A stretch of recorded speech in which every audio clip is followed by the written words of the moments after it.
ഇനി ഏറ്റവും കൂടുതൽ ചോദ്യം വന്നിട്ടുള്ള സെക്ടർ ഫിനാൻഷ്യൽ സെക്ടർ റിഫോംസ് എന്നാണ് ന്യൂ എക്കണോമിക് പോളിസിയിൽ നിന്ന് ഏറ്റവും കൂടുതൽ ചോദിച്ചിട്ടുള്ളത്.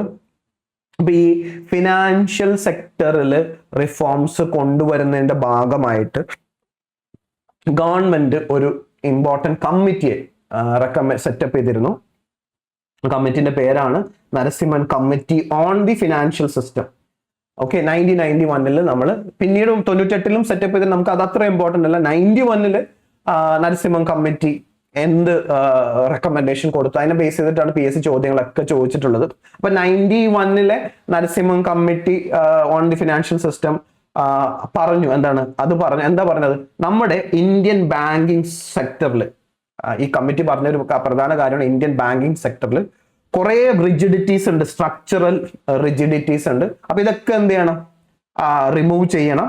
അപ്പൊ അതിന്റെ ഭാഗമായിട്ട് ബാങ്കിന്റെ പ്രൊഡക്ടിവിറ്റി കൂട്ടാനും എഫിഷ്യൻസി കൂട്ടാനും പ്രോഫിറ്റബിലിറ്റി കൂട്ടാനുമായിട്ട് ഈ കമ്മിറ്റി നരസിംഹൻ കമ്മിറ്റി കുറെ പ്രധാനപ്പെട്ട റെക്കമെൻഡേഷൻസ് കൊടുത്തു. അപ്പൊ ഈ റെക്കമെൻഡേഷൻസ് ഒക്കെ ആദ്യത്തെ പ്രധാനപ്പെട്ട റെക്കമെൻഡേഷൻ എന്ന് പറയുന്നത് എന്താണ്, റിഡക്ഷൻ ഓഫ് സ്റ്റാറ്റ്യൂച്ചറി ഈ വേർഡ് മനസ്സിലാക്കണേ. എന്താണ് സ്റ്റാറ്റ്യൂച്ചറി പ്രീഎംഷൻ എന്ന് പറയുന്നത്? സ്റ്റാറ്റ്യൂച്ചറി എന്ന് പറഞ്ഞാൽ ബൈ ലോ എന്നാണ് എൻ്റെ അർത്ഥം, നിയമപ്രകാരം, ലോ പ്രകാരം. നമുക്കറിയാം ഒരു ബാങ്കിന് ഇന്ത്യൻ ബാങ്കിങ് സിസ്റ്റത്തിൽ നിങ്ങൾ പഠിച്ച 2 റിസർവ്സ് ഉണ്ട്, ക്യാഷ് റിസർവ് റേഷ്യോ, അതേപോലെ സ്റ്റാറ്റ്യൂച്ചറി ലിക്വിഡിറ്റി റേഷ്യോ. എന്താ ക്യാഷ് റിസർവ് റേഷ്യോ എന്ന് പറഞ്ഞു കഴിഞ്ഞാൽ ഒരു ബാങ്കിന്റെ ടോട്ടൽ ഡെപ്പോസിറ്റിന്റെ ഒരു സർട്ടൺ പെർസെൻറ്റേജ് സെൻട്രൽ ബാങ്കിൽ കൊണ്ട് നിക്ഷേപിക്കണം. അതൊന്നും ചെയ്യാൻ പറ്റില്ല, അത് ക്യാഷ് ആയിട്ട് തന്നെ നിക്ഷേപിക്കണം. അന്ന് അതായത് 91 ഒരു ബാങ്കിന്റെ 15%, ആലോചിച്ച് നോക്കി, 15, ഇപ്പൊ അതുപോലെ അല്ല, 15%, 15% എന്ത് ചെയ്യണം, 15% എന്ത് ചെയ്യണം, RBI കൊണ്ട് ഡെപ്പോസിറ്റ് ചെയ്യണം. പിന്നെ SLR എന്ന് വെച്ചാൽ എന്താ, ഏറ്റവും ഇമ്പോർട്ടന്റ് ആയിട്ടുള്ള സേഫ് ആയിട്ടുള്ള ലിക്വിഡ് അസറ്റ്സിൽ കൊണ്ടുപോയി ബാങ്ക് കൊണ്ടുപോയി ഡെപ്പോസിറ്റ് ചെയ്യണം. ഗവൺമെന്റ് സെക്യൂരിറ്റീസിലോ ഗോൾഡിലോ അങ്ങനെയൊക്കെ ആയിട്ട്. അപ്പൊ ഗവൺമെന്റ് സെക്യൂരിറ്റീസിലാണ് കുറച്ചും കൂടി എന്തെങ്കിലും ഇൻട്രസ്റ്റ് കിട്ടുക. അപ്പൊ ഗവൺമെന്റ് ഇഷ്യൂ ചെയ്യുന്ന സെക്യൂരിറ്റീസിൽ കൊണ്ട് ബാങ്ക്, അന്ന് SLR എന്ന് പറയുന്നത് 38.5% ആയിരുന്നു. ആലോചിച്ച് നോക്കിയേ, 15% CRR, 38.5% SLR. അപ്പൊ മൊത്തം എത്രയായി, 53.5%. അതായത് ഒരു ബാങ്കിന്റെ കയ്യിൽ 100 കോടി ഡെപ്പോസിറ്റ് ഉണ്ടെങ്കിൽ ആ 100 കോടിയിൽ 53.5 കോടി രൂപ ബാങ്കിന് ബാങ്കിന് എന്ത് ചെയ്യാൻ പറ്റില്ല, പ്രൊഡക്റ്റീവ് ആയിട്ടുള്ള ലോൺ കൊടുക്കാനൊന്നും പറ്റില്ല. എന്ത് ചെയ്യണം, 15 കോടി രൂപ കൊണ്ട് RBI കൊടുക്കണം, ബാക്കി 38.5 കോടി രൂപ എന്ത് ചെയ്യണം, ഗവൺമെന്റിന്റെ സെക്യൂരിറ്റി വാങ്ങിക്കാൻ പറ്റില്ല. അങ്ങനെ ഗവൺമെന്റ് സെക്യൂരിറ്റി വാങ്ങിക്കുമ്പോൾ ഗവൺമെന്റ് ലോൺ കൊടുക്കുകയാണ് അത് ചെയ്യുന്നത്. അപ്പൊ അങ്ങനെ വരുമ്പോൾ ബാക്കിയുള്ള 46.5% ആ കോടി, അല്ലെങ്കിൽ 46.5 കോടി, ഒരു എക്സാമ്പിൾ പറയാണ്, കോടി എന്ത് ചെയ്യാൻ പറ്റുള്ളൂ, ബാങ്കിന് എന്ത് ചെയ്യാൻ പറ്റുള്ളൂ, ലോൺ കൊടുക്കാനും അതിൽ നിന്ന് ലാഭം ഉണ്ടാക്കാൻ പറ്റുള്ളൂ. കാര്യം ഈ ഗവൺമെന്റ് സെക്യൂരിറ്റി കിട്ടുന്ന ഇൻട്രസ്റ്റ് എന്ന് പറയുന്നത് വളരെ കുറവാണ്. ഓക്കെ, അപ്പൊ ഇതാണ് സ്റ്റാറ്റ്യൂട്ടറി പ്രീഎംഷൻ. എന്താ ഈ പ്രീഎംപ്റ്റ് കൊണ്ട് ഉദ്ദേശിക്കുന്നത്? പ്രീഎംഷൻ എന്ന് വെച്ചാൽ നമ്മളിങ്ങനെ പറയാറുണ്ട്, നിങ്ങൾ എന്ത് ചെയ്യുന്നതിന് മുമ്പും അപ്പൊ ഇവിടെ ഈ ബാങ്കിന്റെ കേസിൽ എക്കണോമിക് ടേംസിൽ പറയുകയാണെങ്കിൽ ബാങ്കിനോട് പറയാണ്, RBI പറയാണ്, എന്താണ്, നിങ്ങൾ ലോൺ കൊടുക്കുന്നതിന് മുമ്പ് ആദ്യം എന്ത് ഇന്ന മേഖലകളിൽ നിങ്ങൾ നിങ്ങളുടെ ഡെപ്പോസിറ്റ് കൊണ്ട് വെക്ക്. അതാണ് പ്രീഎംപ്റ്റ് എന്ന് പറയുന്നത്. അത് വെച്ചതിന് ശേഷമേ നിങ്ങൾക്ക് എന്ത് ചെയ്യാൻ പറ്റുള്ളൂ, ബാക്കിയുള്ള പൈസ നിങ്ങൾക്ക് ബിസിനസ് ചെയ്യാൻ പറ്റുള്ളൂ. ഇതിനാണ് സ്റ്റാറ്റ്യൂച്ചറി പ്രീഎംപ്ഷൻ എന്ന് പറയുന്നത്. CR-ലൂടെയും SLR-ലൂടെയും നമ്മൾ ചെയ്തുകൊണ്ടിരുന്നത്. ഓക്കെ, അപ്പൊ അതിനെ റെഡ്യൂസ് ചെയ്യാൻ പറഞ്ഞു. CRR-ഉം SLR-ഉം റെഡ്യൂസ് ചെയ്യാൻ പറഞ്ഞു. എത്ര റെഡ്യൂസ് ചെയ്യാനാണ് പറഞ്ഞത്? എത്ര റെഡ്യൂസ് ചെയ്യാൻ പറഞ്ഞു? SLR 38.5 നിന്ന് 25% കുറയ്ക്കാൻ പറഞ്ഞു. CRR 15% 3 മുതൽ 5%. അപ്പൊ നമ്മളിപ്പോ ഗ്രാജുവലി നമുക്കറിയാം SLR-ഉം CRR ഒക്കെ കുറയ്ക്കാനുള്ള പ്രധാന കാരണം, ഇപ്പൊ കുറഞ്ഞു നിൽക്കാനുള്ള പ്രധാന കാരണം അന്ന് 91 നരസിംഹൻ കമ്മിറ്റി കൊടുത്ത റെക്കമെൻഡേഷൻ ആണ്. ഓക്കെ, അങ്ങനെ വന്നപ്പോൾ കൂടുതൽ പണം ബാങ്കിന്റെ കയ്യിൽ വരാൻ തുടങ്ങി ലോൺ കൊടുക്കാനും. അപ്പൊ അതിൽ നിന്ന് ബെറ്റർ പ്രോഫിറ്റ് ഉണ്ടാക്കാനും ഒക്കെ ബാങ്കിന് സാധിച്ചു. അപ്പൊ ഇതാണ് ഫസ്റ്റ് റെക്കമെൻഡേഷൻ. എന്താണ്? റിഡക്ഷൻ ഓഫ് സ്റ്റാറ്റ്യൂച്ചറി പ്രിയംഷൻ, CRR-നെയും SLR-നെയും കുറയ്ക്കാൻ പറയും. പിന്നെ പണ്ട് 91 മുമ്പ് ഓരോ ഇൻട്രസ്റ്റ് റേറ്റ്, ബാങ്ക് കൊടുക്കുന്ന ഓരോ ലോണിന്റെ ഇൻട്രസ്റ്റ് റേറ്റ് തീരുമാനിച്ചിരുന്നത് RBI ആയിരുന്നു. അതിനാണ് നമ്മൾ അഡ്മിനിസ്ട്രേർഡ് ഇൻട്രസ്റ്റ് റേറ്റ് എന്ന് പറയുന്നത്. മീൻസ് RBI പറയും ഇന്ന സെക്ടറിന് ഇത്ര രൂപയിലാണ് ഇൻട്രസ്റ്റ് കൊടുക്കേണ്ടത്. അപ്പൊ ബാങ്കിന് ഫ്ലെക്സിബിലിറ്റി ഇല്ല. അപ്പൊ സാധാരണ അപ്പൊ ആ ഒരു സംഭവത്തിന്, അതായത് അഡ്മിനിസ്ട്രേർഡ് ഇൻട്രസ്റ്റ് റേറ്റ് നിന്നിട്ട് ഓരോ സെക്ടറിനും എന്ത് കൊടുക്കണമെന്ന് RBI പറയുന്നതിന് പകരം എന്ത് ചെയ്യാം, ഇനി മുതൽ എന്ത് ചെയ്യാം, ബാങ്കിന് തീരുമാനം എടുക്കാം. അപ്പൊ അതിന് അവർ പറഞ്ഞു വെച്ചാല് പണ്ട് ഇൻട്രസ്റ്റ് റേറ്റ് സ്ട്രക്ചറും എല്ലാം ഭയങ്കര റിജിഡും ആയിരുന്നു. പൊളിറ്റിക്കലി ഗവൺമെന്റിന് ബെനിഫിറ്റ് ചെയ്യുന്ന രീതിയിലുള്ള ഇൻട്രസ്റ്റ് റേറ്റ് തീരുമാനങ്ങളാണ് എടുത്തുകൊണ്ടിരുന്നത്. അപ്പൊ ആ ഇൻട്രസ്റ്റ് റേറ്റിനെ നിങ്ങൾ എന്ത് ചെയ്യണം, ഡീറെഗുലേറ്റ് ചെയ്യണം. ഇൻട്രസ്റ്റ് റേറ്റ്, ഓരോ ബാങ്കിന്റെയും ഇൻട്രസ്റ്റ് റേറ്റ് തീരുമാനിക്കുന്നത് ഇനി എന്തായിരിക്കണം, മാർക്കറ്റ് ഫോഴ്സസ് ആയിരിക്കണം. പിന്നെ ഓരോ ബോറോവറിന്, കടം വാങ്ങിക്കുന്ന ആളുടെ റിസ്ക് പ്രൊഫൈൽ അനുസരിച്ചിട്ടായിരിക്കണം ബാങ്ക്, മാർക്കറ്റും ബോറോവറിന്, കടമെടുക്കുന്ന ആളിന്റെ റിസ്ക് അനുസരിച്ചിട്ട്, ക്രെഡിറ്റ് റിസ്ക് അനുസരിച്ചിട്ട് വേണം ഇൻട്രസ്റ്റ് റേറ്റ് തീരുമാനിക്കേണ്ടത്. അത് ബാങ്കിന്റെ ഉള്ള ഒരു സ്വാതന്ത്ര്യമായിട്ട് കൂട്ടണം. അപ്പൊ ഇപ്പൊ നമ്മൾ നോക്കിക്കഴിഞ്ഞാൽ ഇപ്പൊ RBI എന്താ ചെയ്യുന്നത്, ഓരോ ബാങ്കിനോടും ഇത്ര ഇൻട്രസ്റ്റ് റേറ്റ് എന്ന് പറയാറില്ല.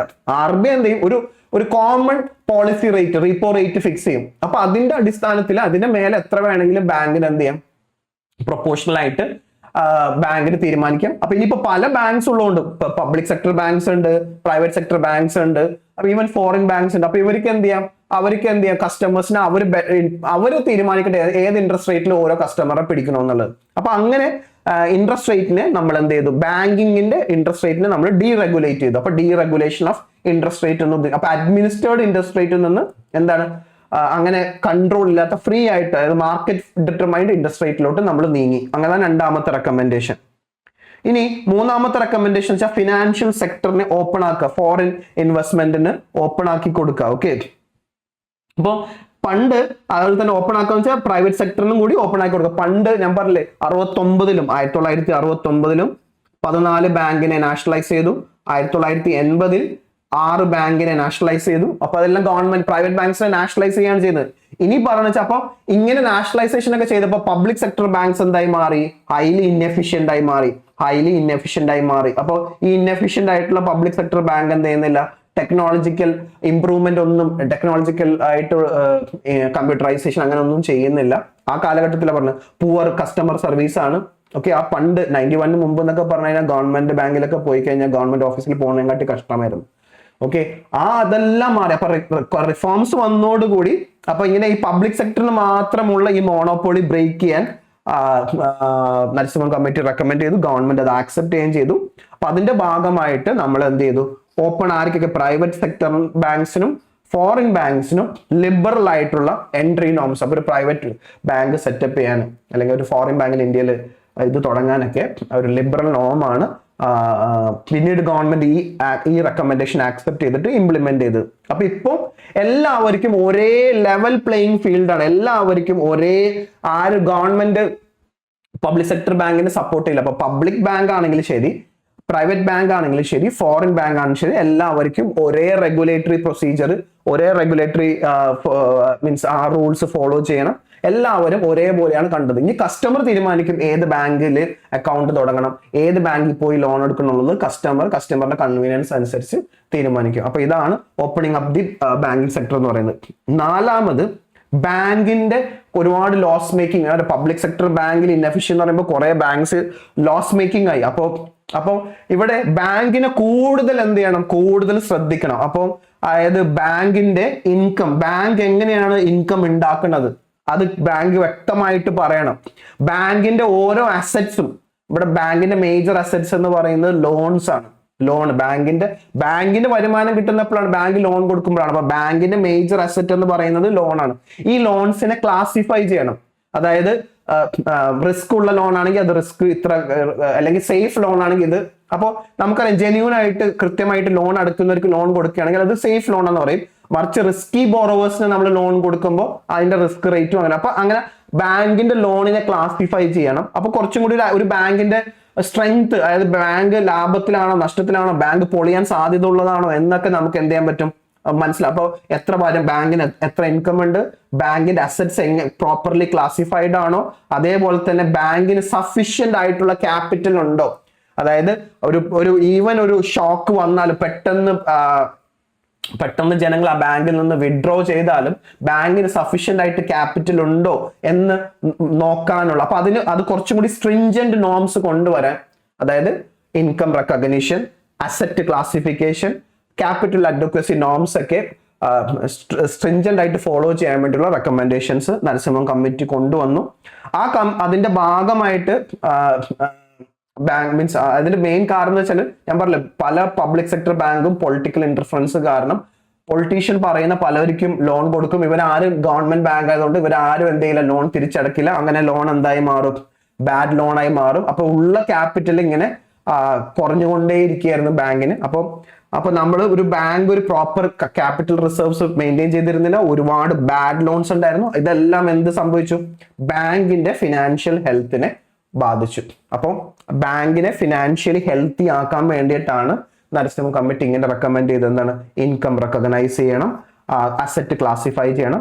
അങ്ങനെ റോങ് ആയിട്ടുള്ള അസറ്റ്സ് ഉണ്ടെങ്കിൽ എന്ത് ചെയ്യണം, അതിനെ നോൺ പെർഫോമിംഗ് അസറ്റ്സ് എന്ന് വിളിക്കാൻ വേണം. ഓക്കെ, നോൺ പെർഫോം അപ്പൊ ഐഡന്റിഫൈ ചെയ്യണം നോൺ പെർഫോമിംഗ് അസറ്റ്സിന് എന്ന് വെച്ചാൽ അസറ്റ് നോൺ പെർഫോം ചെയ്യുന്നതിനാണ് നോൺ പെർഫോമിംഗ് എന്ന് വെച്ചാൽ അസറ്റിൽ നിന്ന് ഇൻകം കിട്ടുന്നില്ല, അസറ്റിൽ നിന്ന് വരുമാനം കിട്ടാതെ വരുമ്പോഴാണ് നമ്മൾ പറയുന്നത് നോൺ പെർഫോമിംഗ് അസറ്റ്സ് എന്ന് പറയുന്നത്. ബാഡ് ലോൺസിന് പറയുന്ന പേരാണ് എന്ത്, നോൺ പെർഫോമിംഗ് അസറ്റ്സ് എന്ന് പറയുന്നത്. അപ്പൊ അത് ക്ലാസിഫൈ ചെയ്ത് കഴിയുമ്പോഴത്തേക്കും എന്ത് ചെയ്യാം, ബാങ്കിന് അറിയാൻ പറ്റും എത്ര അസറ്റ് ആണ് ശരിക്കും ഗുഡ് അസറ്റ്സ് എന്ന് പറയുന്നത്. ബാഡ് അസറ്റ്സിനും ഗുഡ് അസറ്റ്സിനും തിരിച്ചറിയാൻ പറ്റും ക്ലാസിഫൈ ചെയ്യുമ്പോൾ. ഓക്കെ, അതുകൂടാണ്ട്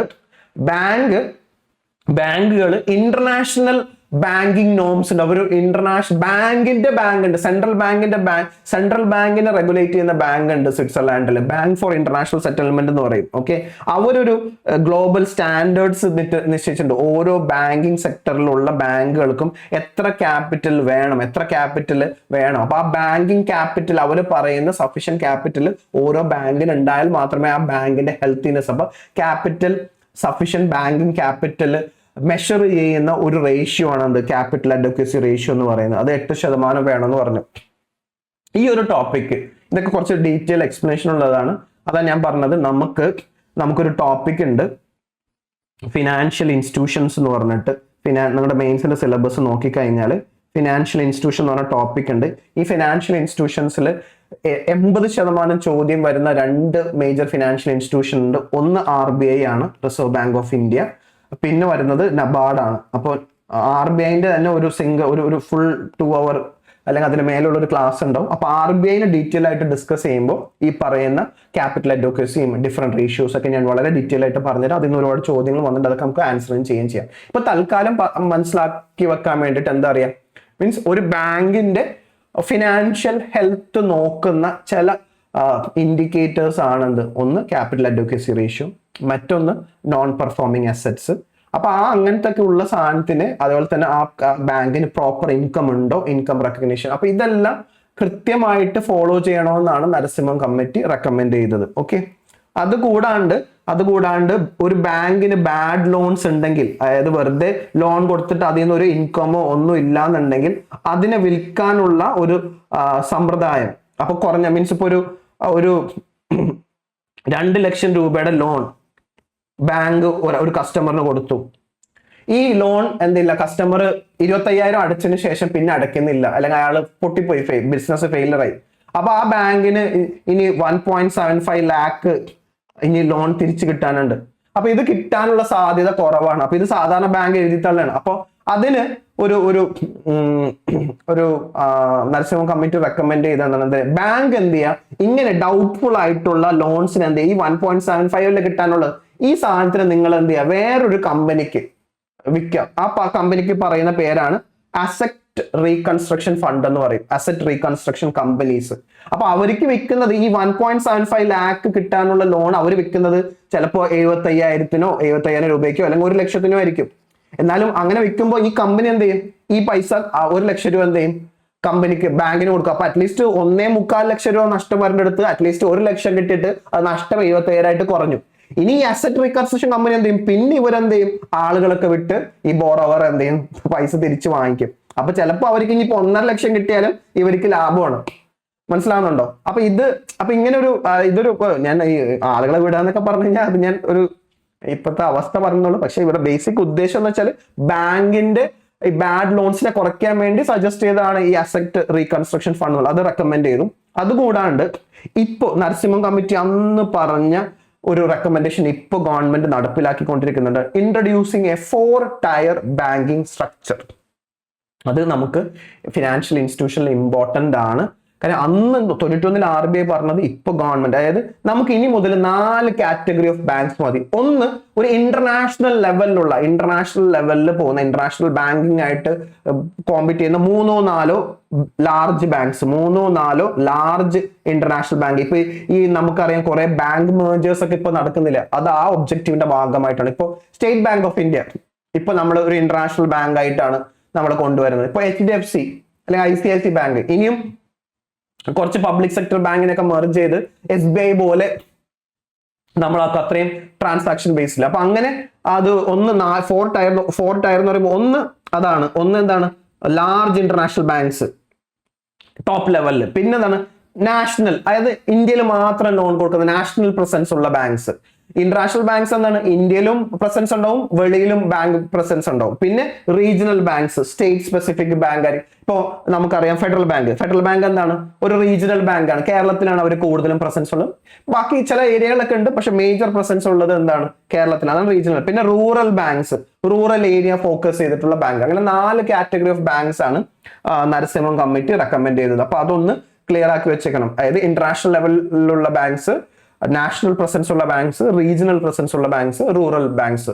ഓക്കെ, ഇനി നമുക്ക് പിന്നെ അപ്പൊ ഈ റെക്കമെൻഡേഷന്റെ ഒക്കെ ഭാഗമായിട്ട്, ഈ നരസിംഹം കമ്മിറ്റിന്റെ റെക്കമെൻഡേഷന്റെ ഭാഗമായിട്ട് നമ്മൾ ഫിനാൻഷ്യൽ സെക്ടറിൽ കൊണ്ടുവന്ന റിഫോംസ് എന്തൊക്കെയാന്ന് വെച്ചാൽ RBIന്റെ റോൾ ഒന്ന് നമ്മൾ മാറ്റി. RBI ഒരു സ്ട്രിക്റ്റ് റെഗുലേറ്ററിൽ നിന്ന് എന്തായി മാറി? ഒരു ഫെസിലിറ്റേറ്റർ, ഫിനാൻഷ്യൽ സെക്ടറിന്റെ ഫെസിലിറ്റേറ്റർ, അതായത് ഫിനാൻഷ്യൽ സിസ്റ്റത്തെ ഡെവലപ്പ് ചെയ്യുന്ന, ബാങ്കിങ് സെക്ടറിനെ ഡെവലപ്പ് ചെയ്യുന്ന ഒരു ഫെസിലിറ്റേറ്ററിന്റെ പോലെ ഫംഗ്ഷൻ ചെയ്യുന്ന. അപ്പൊ വേണ്ടതിനും വേണ്ടാത്തതിനൊക്കെ ബാങ്കിങ് സെക്ടറിൽ ചെന്നിട്ട് അഡ്മിനിസ്ട്രേറ്റഡ് ഇൻട്രസ്റ്റ് റേറ്റ്, ഇന്ന ഏരിയക്ക് ലോൺ കൊടുക്കും, അതൊന്നും മാറ്റി മറിച്ച് എന്താണ് ഈ ബാങ്കിങ് സിസ്റ്റത്തിനെയും ഫിനാൻഷ്യൽ സിസ്റ്റത്തിനെയും ഡെവലപ്പ് ചെയ്യുന്ന ഒരു ബോഡിയാക്കി RBIനെ മാറ്റാൻ പറഞ്ഞു. അത് മാറുകയും ചെയ്തു. ഓക്കെ, പിന്നെ ബാങ്കിന് കൂടുതൽ ഓട്ടോണോമി കൊടുക്കുക, ഏതിന് RBI കൺസൾട്ട് ചെയ്യുന്ന പരിപാടി നിർത്തുക. അതാണ് ഒരു ഫെസിലിറ്റേറ്ററിന്റെ റോള്. ഇനി പ്രൈവറ്റ് സെക്ടർ ബാങ്കിന്റെ കേസ് വരുമ്പോൾ റെക്കമെൻഡേഷന്റെ ഭാഗമായിട്ട് ഇന്ത്യൻ പ്രൈവറ്റ് ബാങ്ക്സും ഫോറിൻ ബാങ്ക്സ് ഒക്കെ എസ്റ്റാബ്ലിഷ് ചെയ്യാൻ അലൗ ചെയ്തു. അതിന്റെ ഒക്കെ ഒരു ഭാഗമാണ് ഇപ്പൊ നമ്മൾ കാണുന്ന ഇപ്പോഴത്തെ HDFC ബാങ്കും ICICI ബാങ്ക് ഒക്കെ ഇന്ത്യയിൽ ഇത്രയും വളരാനുള്ള കാരണം ഈ ഒരു ലിബറൽ പോളിസി നമ്മൾ ഇംപ്ലിമെന്റ് ചെയ്തതിനു ശേഷമാണ്. ഓക്കെ, അപ്പൊ അത് വന്നപ്പോഴത്തേക്ക് ഇവരെല്ലാം എന്ത് ചെയ്യാൻ തുടങ്ങി? ഹൈ എൻഡ് ടെക്നോളജി കൊണ്ടുവന്നു. ഇപ്പൊ ഇവര് തമ്മിൽ എന്താണ് ഇപ്പൊ കോമ്പറ്റീഷൻ ആണ്. SBIയും ICICIയും അതേപോലെ തന്നെ HDFC തമ്മിൽ കോമ്പറ്റീഷൻ ആണ്. ആർക്കില്ല മീൻസ് അവര് പല ഇൻട്രസ്റ്റ് റേറ്റ് തന്നിട്ട് കസ്റ്റമറിനെ പോയി അപ്രോച്ച് ചെയ്യും. ഓക്കെ, അപ്പൊ പ്രൈവറ്റ് സെക്ടർ ബാങ്ക്സ് നമ്മൾ എസ്റ്റാബ്ലിഷ് ചെയ്യാനുള്ള ഇത് കൊടുത്തു. ഫോറിൻ ഇൻവെസ്റ്റ്മെന്റ്, ഇത് PSC ചോദിച്ച ഒരു ചോദ്യമാണ്, ഇമ്പോർട്ടന്റ് ആണ്. ഫോറിൻ ഇൻവെസ്റ്റ്മെന്റ്, ബാങ്കിങ് സെക്ടറിലെ ഫോറിൻ ഇൻവെസ്റ്റ്മെന്റിനെ കുറിച്ച് പഠിക്കുമ്പോൾ ശ്രദ്ധിക്കേണ്ട കുറച്ച് കാര്യങ്ങളുണ്ട്. ഓക്കെ, 91 എക്കണോമിക് റിഫോംസിന്റെ ഭാഗമായിട്ട് നമ്മൾ ആദ്യം ചെയ്തെന്ന് വെച്ചാൽ FDI, foreign direct investment, FDI foreign direct investment ആദ്യം പ്രൈവറ്റ് സെക്ടർ ബാങ്കിൽ ആദ്യം 20% വരെ അനുവദിച്ചു. അപ്പൊ ഒരു ബാങ്കിന്റെ 20% വരെ ഓഹരി ആർക്ക് വാങ്ങിക്കാം? ഒരു ഫോറിൻ കമ്പനിക്ക് അല്ലെങ്കിൽ ഫോറിൻ ബാങ്കിന് വാങ്ങിക്കാം. അത് 2001 ആയപ്പോഴത്തേക്കും അത് 49%.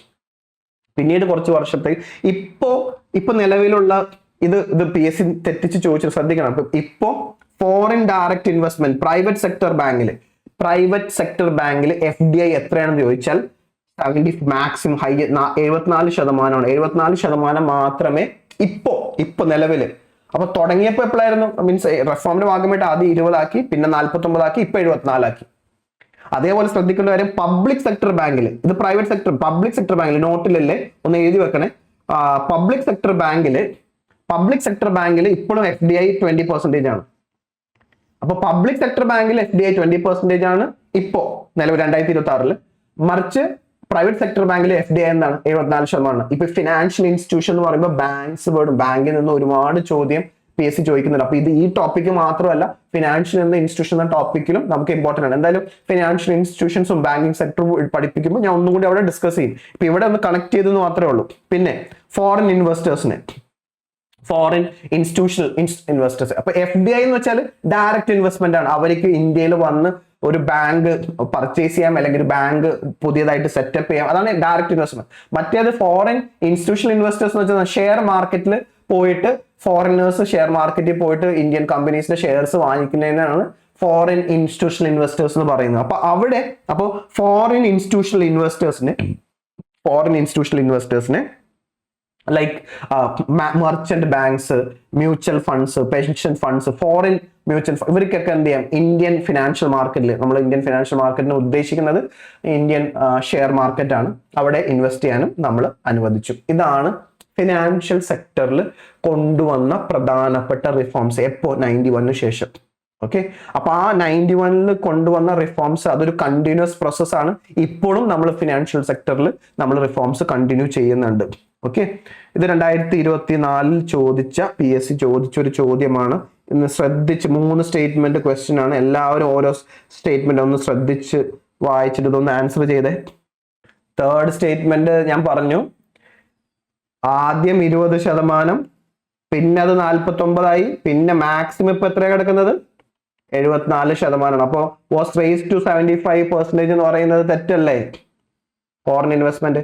മൂന്നാമത്തെ സ്റ്റേറ്റ്മെന്റ് തെറ്റിയാൽ നമുക്ക് എന്ത് ചെയ്യാൻ പറ്റും? ഏതാണ്?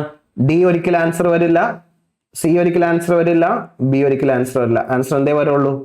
A വരുള്ളൂ. 1ഉം 2ഉം കറക്റ്റ് ആണ്, 3 ഇൻകറക്റ്റ് ആണ്. അപ്പൊ നിങ്ങൾ ചോയ്സ് മീൻസ് സ്റ്റേറ്റ്മെന്റ് ശ്രദ്ധിച്ച് വായിക്കണം. To change the role of RBI from a regulator, അത് കറക്റ്റ് ആണ്. Permission was granted to establish private bank എന്നുള്ളത് കറക്റ്റ് ആണ്. പക്ഷെ ഇത് അവര് തെറ്റിച്ചു. ഓക്കെ, അപ്പൊ ആൻസർ എന്താണ് വരുന്നത്? A ആണ് വരുന്നത്. അപ്പൊ ക്വസ്റ്റ്യൻസ് വളരെ ഇനീഷ്യലി ചെയ്തവരൊക്കെ അവർക്ക് തെറ്റിയിട്ടുണ്ട്. അൻസിയ ആദ്യം ഇപ്പൊ പിന്നെ ശരിയാക്കി. അപ്പൊ നിങ്ങൾ ക്വസ്റ്റ്യൻസ് ഇതാ പറയുന്നത്. അപ്പൊ നമ്മൾക്ക് അറിയാവുന്നത് വരെ നമ്മൾ തെറ്റിക്കും. എന്ത് സംഭവിക്കും? നമ്മൾ ശ്രദ്ധിച്ച് സ്റ്റേറ്റ് ക്വസ്റ്റ്യൻസ് വായിച്ചില്ല എന്നുണ്ടെങ്കിൽ, ശ്രദ്ധയോട് ക്വസ്റ്റ്യൻസ് വായിച്ചില്ല എന്നുണ്ടെങ്കിൽ നമുക്ക് തെറ്റ് വരും. അപ്പൊ നമ്മൾ പഠിക്കുക, റിവൈസ് ചെയ്യുക, ശ്രദ്ധയോടുകൂടി PYQ ആൻസർ ചെയ്യുക. നമുക്കറിയാം അഗ്രികൾച്ചറൽ സെക്ടറിലെ റിഫോംസ് എന്തല്ല, pre-91 ആണത്. അതൊക്കെ നമ്മൾ ഫസ്റ്റ് 5 ഇയർ പ്ലാനിൽ ചെയ്തു, ഗ്രീൻ റെവല്യൂഷൻ കൊണ്ടുവന്നു. ഇതൊക്കെയാണ് അഗ്രികൾച്ചറിൽ കൊണ്ടുവന്ന പ്രധാന റിഫോംസ്. ഓക്കെ, 91 റിഫോംസിൽ കൊണ്ടുവന്നില്ല. പിന്നീട് 2000 ശേഷം പിന്നെ കുറച്ച് മാറ്റങ്ങളൊക്കെ അഗ്രികൾച്ചർ കൊണ്ടുവന്നു. പക്ഷെ 1991 റിഫോംസിൽ അഗ്രികൾച്ചറിന് ഒരു ഒന്നും നമ്മൾ ചെയ്തില്ല എന്നുള്ളതാണ്. ഓക്കെ, അപ്പൊ അഗ്രികൾച്ചറിലുള്ള ചോയ്സ് ഒക്കെ തെറ്റാണ്. അപ്പൊ A വരില്ല, C വരില്ല, D വരില്ല. അപ്പൊ എന്താ ആൻസർ വരിക? Industrial and financial sector. ഇനി നമുക്ക് ഇതൊന്ന് നോക്കാം. ഈ ക്വസ്റ്റ്യൻ ഇത് 2025 ചോദിച്ച ചോദ്യമാണ്. ഒന്ന് ആൻസർ ചെയ്ത് നോക്കിയേ. നമുക്കറിയാം Aയും Cയും Dയും ഒക്കെ റെക്കമെൻഡേഷൻ ആണ്. നോട്ട് റെക്കമെൻഡേഷൻ എന്താണ്? B ആണ് നോട്ട്. അപ്പൊ ആൻസർ വരുന്നത് B ആണ്. ഇനി എന്താണ് ഡെറിവേറ്റീവ് എന്ന് ചോദിച്ചാൽ, ഒരു ഷെയർ മാർക്കറ്റ് കൺസെപ്റ്റ് ആണ്. ഓപ്ഷൻസും ഫ്യൂച്ചർ എന്നൊക്കെ പറയും. നമുക്ക് എന്ത് ചെയ്യാം, ഫ്യൂച്ചറിൽ നടക്കാൻ പോകുന്ന ഒരു കോമഡിറ്റിക്ക് ഉണ്ടാവുന്ന വാല്യൂവിന്റെ അടിസ്ഥാനത്തിൽ നമ്മൾ ട്രേഡ് ചെയ്യുന്നതിനാണ് എന്ന് പറയുന്നത് ഡെറിവേറ്റീവ് ഇൻസ്ട്രുമെന്റ്സ് എന്ന് പറയുന്നത്. അതൊക്കെ ഞാൻ ഈ ഫിനാൻഷ്യൽ ഇൻസ്റ്റിറ്റ്യൂഷൻസ് എടുക്കുമ്പോൾ അതിന്റെ കൺസെപ്റ്റ്സ് ഞാൻ പറഞ്ഞുതരാം. ഓക്കെ, അപ്പൊ ഇവിടെ ഒരു കാര്യം ശ്രദ്ധിക്കേണ്ടത്, അപ്പൊ ഈ ചോയ്സ് ഇതാരാണ് റെക്കമെൻഡ് ചെയ്തെന്നുള്ളത്, ഡെറിവേറ്റീവ് ഇന്ത്യൻ ഫിനാൻഷ്യൽ മാർക്കറ്റിൽ ഡെറിവേറ്റീവ് ഇൻസ്ട്രുമെന്റ്സ് റെക്കമെൻഡ് ചെയ്ത കമ്മിറ്റിയാണ് ഡോക്ടർ LC ഗുപ്ത കമ്മിറ്റി. അപ്പോൾ പുള്ളിയാണ് എന്താണ് ഈ ഡെറിവേറ്റീവ് ഇൻസ്ട്രുമെന്റ്സ് ഇന്ത്യൻ മാർക്കറ്റിൽ such as future and option ഇന്ത്യയിൽ ഇൻട്രൊഡ്യൂസ് ചെയ്യണമെന്ന് ക്യാപിറ്റൽ മാർക്കറ്റിൽ ഷെയർ മാർക്കറ്റിൽ ഇൻട്രൊഡ്യൂസ് ചെയ്യുന്നത് റെക്കമെൻഡ് ചെയ്തത് LC ഗുപ്തയാണ്.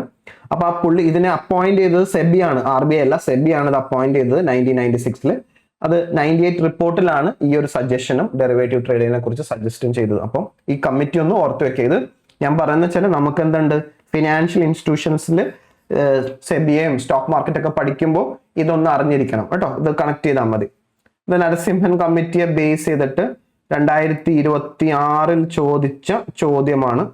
2026 ചോദിച്ച 2026 ഒരു എക്സാമിന് ചോദിച്ച ഒരു ചോദ്യമാണ് നരസിംഹം കമ്മിറ്റി റെക്കമെൻഡേഷൻ ആയിട്ട് ബന്ധപ്പെട്ട്.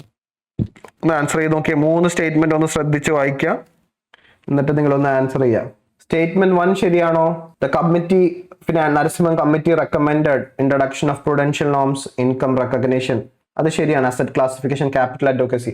ഫസ്റ്റ് സ്റ്റേറ്റ്മെന്റ് ശരിയാണ്. സെക്കൻഡ് സ്റ്റേറ്റ്മെന്റോ CRR-ഉം SLR-ഉം കുറയ്ക്കണമെന്ന് പറഞ്ഞതും ഗ്രേറ്റർ അതും ശരിയാണ്. മൂന്നാമത്തെ okay, the committee recommended continuation of government administered. Recommend ചെയ്തോ? എല്ലാ ഗവൺമെന്റ് അഡ്മിനിസ്ട്രേറ്റഡ് ഇൻട്രസ്റ്റ് റേറ്റ് മാറ്റണമെന്നാണ് മാറ്റുക. അപ്പൊ തേർഡ് സ്റ്റേറ്റ്മെന്റ് തെറ്റാണ്. തേർഡ് സ്റ്റേറ്റ്മെന്റ് തെറ്റിയാൽ നമുക്ക് ആൻസർ കിട്ടും. എ ആണ് answer. 1 and 2 are correct. A ആണ് ആൻസർ കേട്ടെ. അപ്പൊ ഇതൊരു ശരിക്കും പറഞ്ഞാൽ ഇതൊരു നല്ലൊരു ഡിഫിക്കൽട്ട് ആയിട്ടുള്ള ക്വസ്റ്റ്യൻ ആണ്. പക്ഷെ നമ്മൾ ആ കൺസെപ്റ്റ് പഠിച്ച് നരസിംഹം കമ്മിറ്റി റെക്കമെൻഡേഷൻ പഠിച്ച് മനസ്സിലാക്കിയപ്പോൾ നമുക്ക് ഇത് ആൻസർ ചെയ്യാൻ പറ്റി. ഇത് 2026 ചോദിച്ച ചോദ്യമാണ്.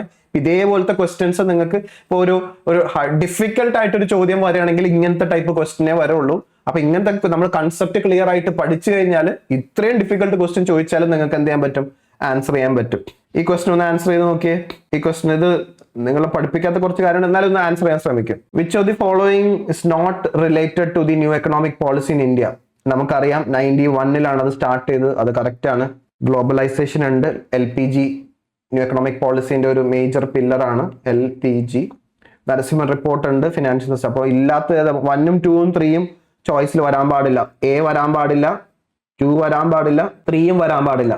അപ്പൊ 1ഉം 2ഉം 3ഉം വരാൻ പാടില്ല ചോയ്സ്. അപ്പൊ നമുക്ക് പിന്നെ വേറെ ഒറ്റ ചോയ്സേ ഉള്ളൂ. അപ്പൊ 4 കാർവേ കമ്മിറ്റി അറിഞ്ഞുകൂടെങ്കിൽ കൂടി, കാർവേ കമ്മിറ്റി ശരിയാണോ തെറ്റാണെന്നും കൂടി അറിഞ്ഞുകൂടെങ്കിൽ കൂടി നമുക്ക് എന്ത് ചെയ്യാൻ പറ്റും? ആൻസർ ചെയ്യാൻ പറ്റും. എന്ത് ചെയ്താൽ മതി? എലിമിനേഷൻ മെത്തേഡ് യൂസ് ചെയ്താൽ മതി. ആൻസർ വരുന്നത് D ആണ്. ഇനി എന്താ കാർവേ കമ്മിറ്റി? കാർവേ കമ്മിറ്റി എന്തിനാ ഡീൽ ചെയ്യുന്നത്? അത് 1955 സെറ്റപ്പ് ചെയ്തൊരു കമ്മിറ്റിയാണ്. എന്തിന്? ആ കമ്മിറ്റിന്റെ പേര് തന്നെ വില്ലേജ് ആൻഡ് സ്മോൾ ഇൻഡസ്ട്രീസ് കമ്മിറ്റിയാണ്. ഈ കാർവേ കമ്മിറ്റി 4-5 പ്രാവശ്യം PSC പല എക്സാമ്പിളായിട്ട് ചോദിച്ചിട്ടുണ്ട് കേട്ടോ. അപ്പൊ ഇതൊന്ന് അറിഞ്ഞിരുന്നോ? ഈ കാർവേ കമ്മിറ്റി എന്ന് പറയുന്നത് 1955 വില്ലേജ് ആൻഡ് സ്മോൾ സ്കെയിൽ ഇൻഡസ്ട്രീസിന് ഡെവലപ്മെന്റ് ആയിട്ട് ബന്ധപ്പെട്ട് സെറ്റപ്പ് ചെയ്ത കമ്മിറ്റിയാണ്. അപ്പൊ അതിന്റെ ആ കമ്മിറ്റിന്റെ ഫംഗ്ഷൻ എന്തായിരുന്നു വെച്ചാൽ സ്മോൾ സ്കെയിൽ ഇൻഡസ്ട്രിയെ പ്രൊമോട്ട് ചെയ്യലും റൂറൽ ഡെവലപ്മെന്റും എംപ്ലോയ്മെന്റ് ജനറേഷനും ആയിരുന്നു പ്രധാന എയിം. അതിനുവേണ്ടി സെറ്റപ്പ് ചെയ്ത കമ്മിറ്റിയാണ് കാർവേ കമ്മിറ്റി. അപ്പൊ LC Gupta committee SEBI appoint ചെയ്ത കമ്മിറ്റിയാണ്. ഡെറിവേറ്റീവ് ട്രേഡിംഗ് ആണെങ്കിൽ കാർവേ കമ്മിറ്റി എന്താണ്? Village and small scale industry ആയിട്ട് ബന്ധപ്പെട്ട കമ്മിറ്റിയാണ്. അപ്പൊ നമ്മൾ 2 ഏരിയ ഇന്ന് ഇപ്പൊ കവർ ചെയ്തു.